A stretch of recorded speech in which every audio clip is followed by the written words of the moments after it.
Salut, j'espère que vous allez bien. Aujourd'hui, on va répondre à une question cruciale vu la période qui approche. Comment gérer votre perte de poids pendant les fêtes de fin d'année? C'est l'hiver, il fait plus froid, la luminosité diminue et votre corps va vous demander un petit peu plus de calories pour s'adapter à tous ces changements. On a aussi tendance à rester plus facilement à la maison, sans parler du confinement, où les tentations sont beaucoup plus présentes.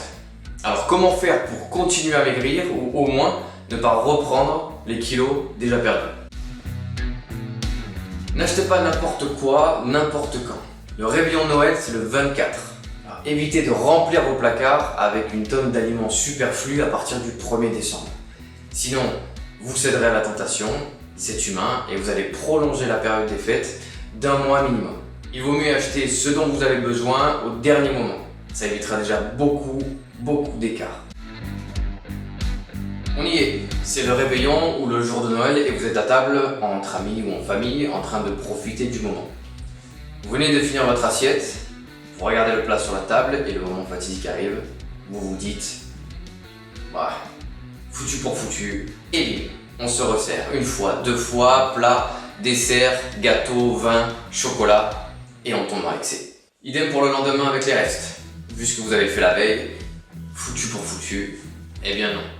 Dites-vous que vous pouvez tout à fait maîtriser votre poids en profitant de tout, et je dis bien absolument tout, ce qu'il y a sur la table. À partir du moment où vous n'en abusez pas. La loi du foutu pour foutu n'est pas valable, parce qu'une part de bûche de Noël, ça ne changera pas la donne. Mais 4, oui.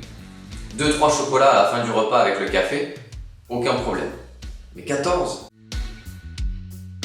Et dernière chose, de loin la plus importante, détendez-vous. Les fêtes sont des moments de partage qu'il ne faut surtout pas gâcher en ruminant ou en ayant mauvaise conscience. Gardez bien ceci en tête, le plus important, ce n'est pas ce que vous mangez entre Noël et le jour de l'an, mais ce que vous mangez entre le jour de l'an et Noël. Plus vous allez faire ce qu'il faut pour maîtriser votre poids de manière régulière tout au long de l'année, et plus vous pourrez profiter de ces moments-là sans vous prendre la tête et sans vous poser trop de questions. Vous ne pourrez pas mettre à mal 360 jours d'équilibre alimentaire en 15 jours de fête. C'est physiologiquement impossible. Et de toute façon, tout ce qui se prend rapidement se perd tout aussi vite. Sur ce, je vous souhaite à toutes et à tous d'excellentes fêtes de fin d'année et je vous dis à très vite sur coachonmo.com.